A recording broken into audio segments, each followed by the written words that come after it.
Welcome back. I'm Kim Bailey, she's Fulyana Osborne, and this is Inside Exec. Today we're going to tackle the subject of making good decisions without allowing your feelings to influence those decisions. It's, I guess, the classic case of being focused on the business and the goals and the outcomes that you want to achieve and not allowing yourself to be swayed by how you feel about those or how you feel about the work situation or how you feel personally on the day.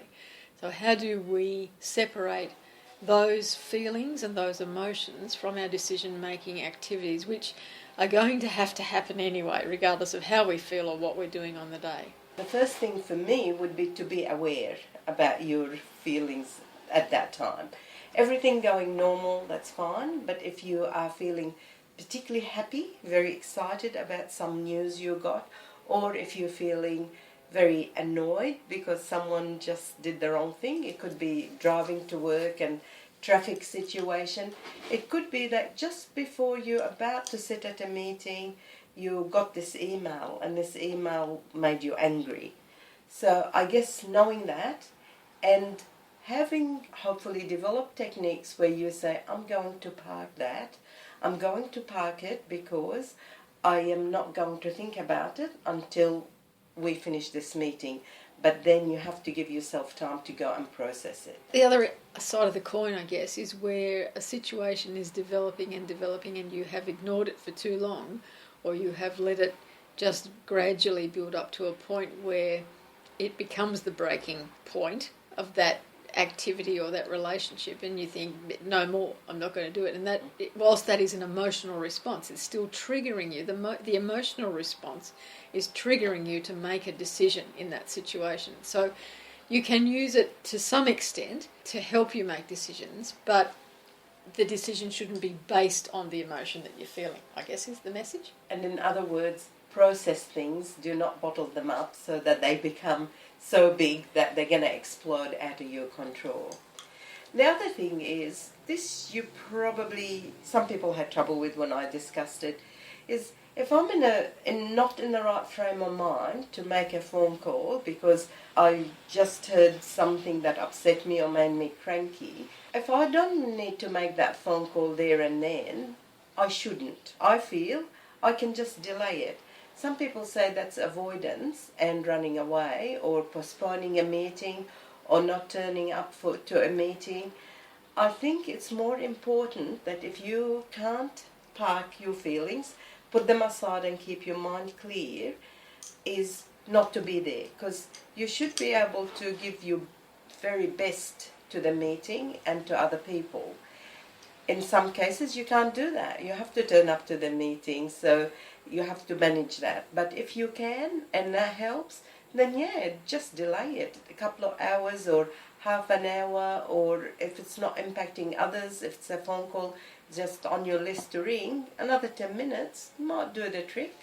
I think too that you can develop activities that allow you to put those emotions in a place where you can either revisit them later if you need them for motivation, or you can look at them at arm's length. There's a lot of folks around who rely on meditation and meditation techniques, and that doesn't have to mean that you've got to sit for 20 minutes with the sound of the surf crashing through your ears, but it can just be that you can take a minute to recenter yourself, to place yourself back in the situation that you're going to have to deal with at this point in time, rather than carry an emotion and an emotional response with you into the next situation. As Fulyana said, it's about knowing what your reaction is, about putting it in the right place, and maybe the solution for you is to actually write it down. I know of someone who, whenever there is a situation that he feels is becoming too emotional,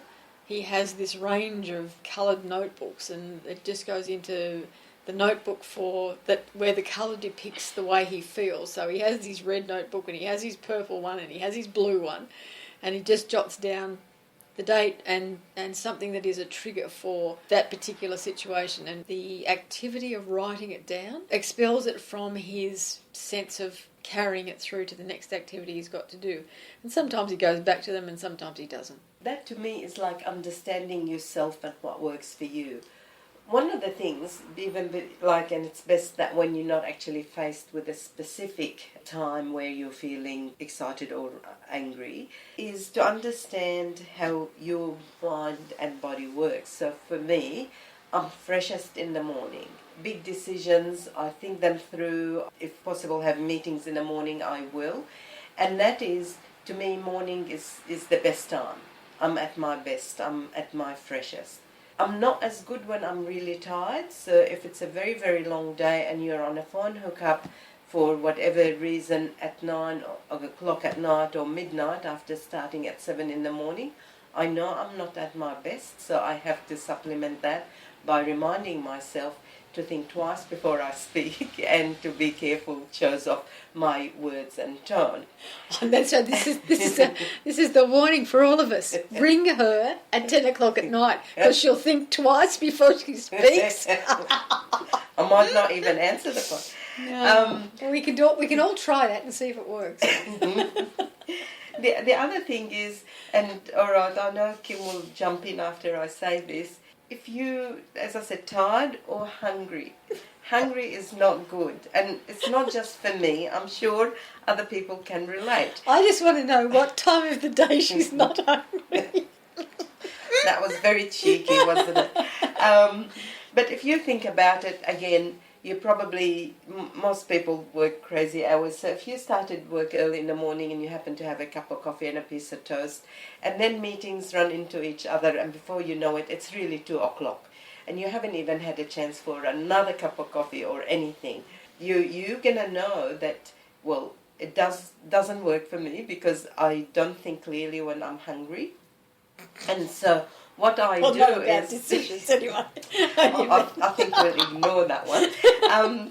And what I do then is make sure that at least in between meetings, even if you've got a couple of minutes, then just have something in the drawer that you could have. It might be whatever it is. I'm not going to recommend food, obviously. You know when that trigger point is. You know how to keep it quiet so that you can think clearly.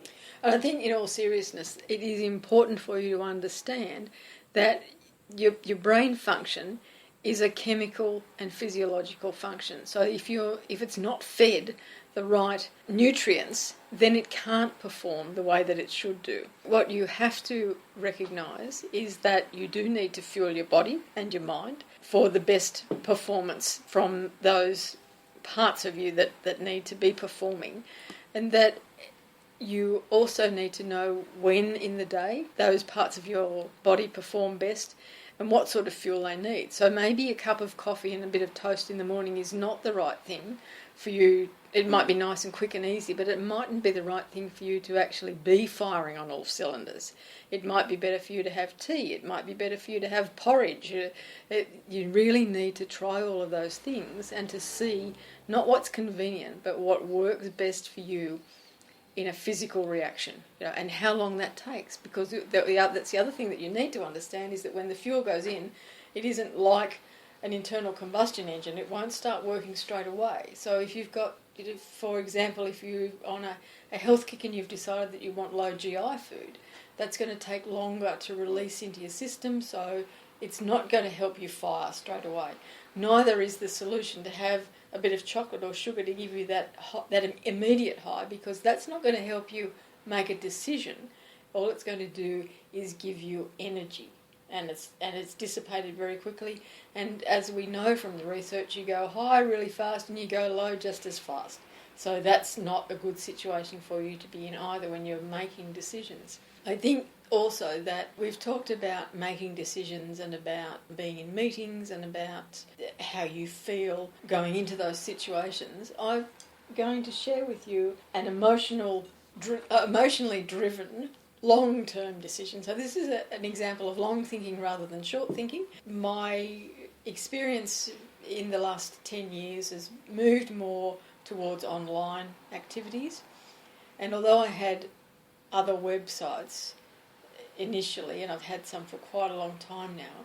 The one that I first developed as a focused commercial venture was based on a passion that I had and a physical business that I had for a short period of time about repairing old books. Now the website, I thought I'll do it properly this time. I'll actually follow some instructions that were available online for this is the best way to put a website together, to develop it, to get it into the search engines, to do all of the things that you wanted to do in those stages. And we're talking late 90s, so early stages of the internet as well.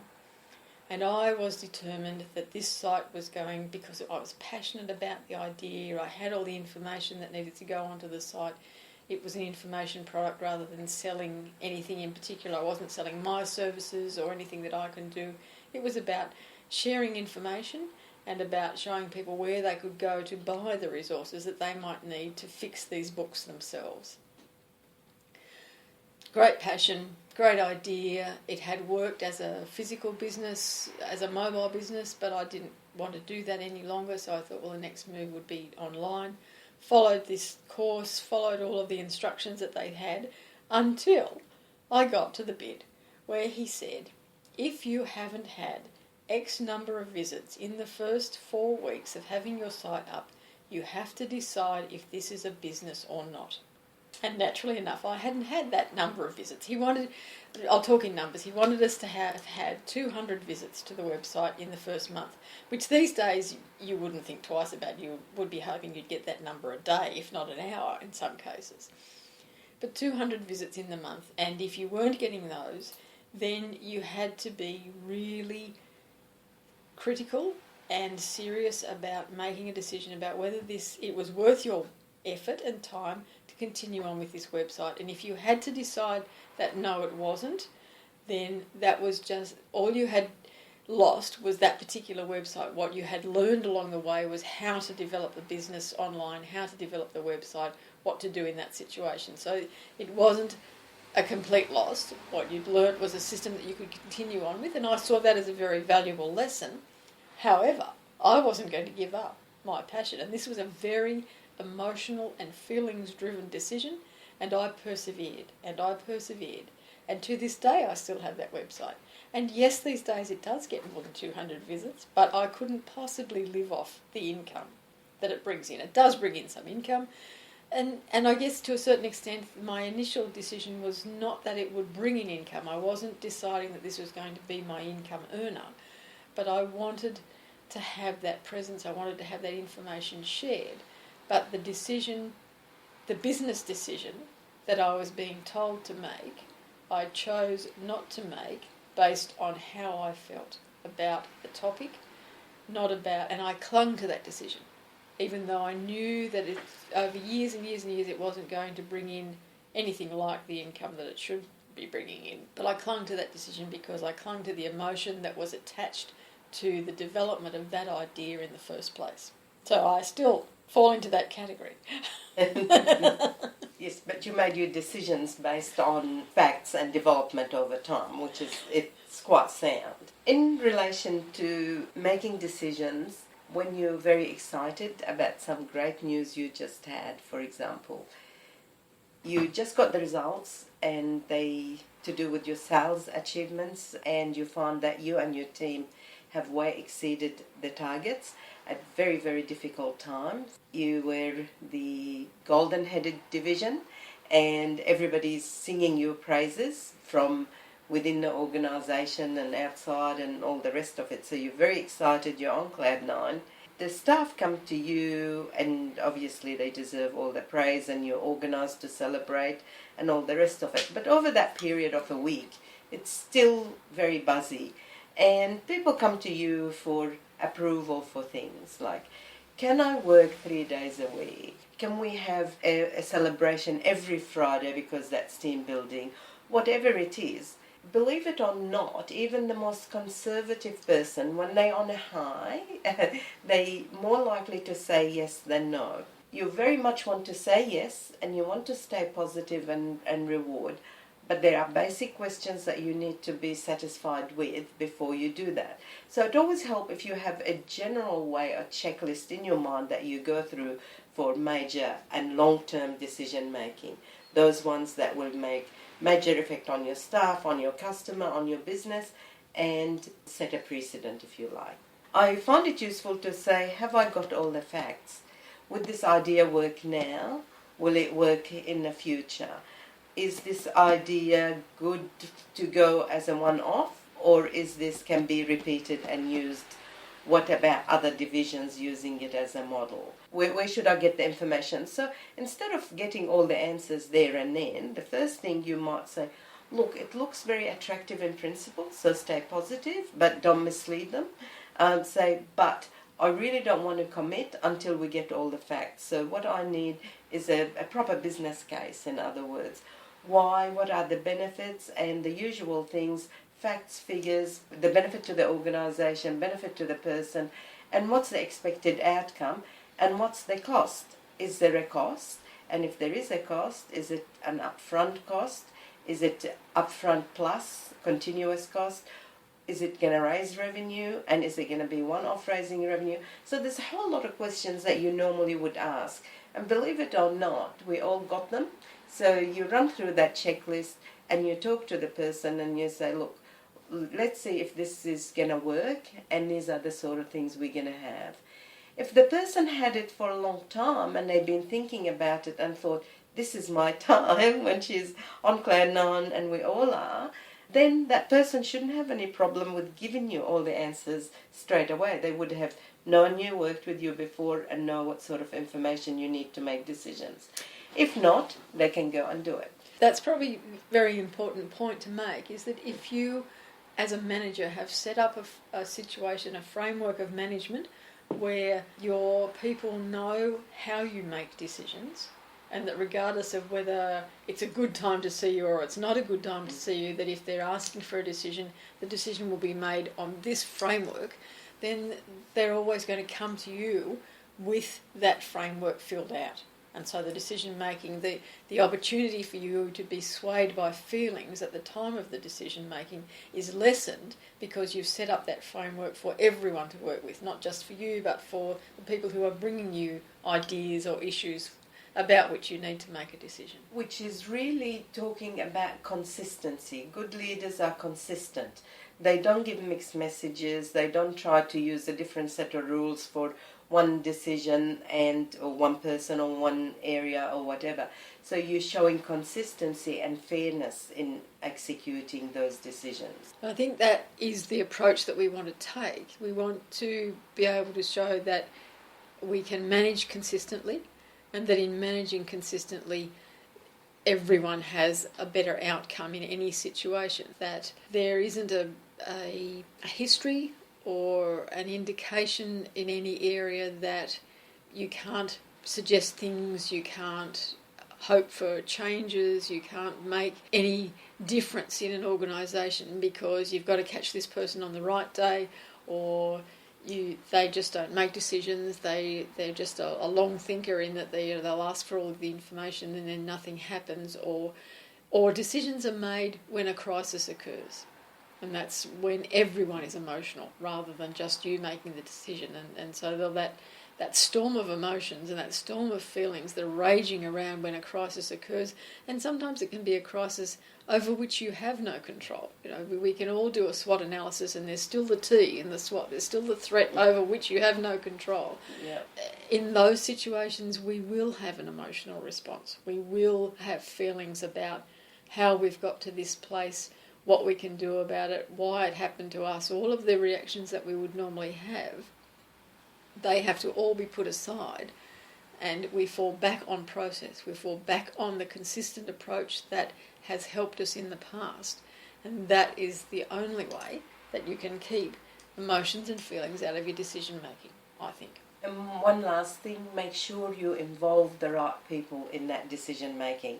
Not all decisions should only be made by you or by the person requesting and providing the backup for that request, but involve the right people, because there might be other angles that haven't been covered in the initial submission. And now, so that Fulyana doesn't have to make an emotional decision about what she's going to eat next in the break we have after we finish recording this and start on the next episode, I will say that is all for today. I'm Kim Bailey, she's Fulyana Osborne, and this is Inside Exec.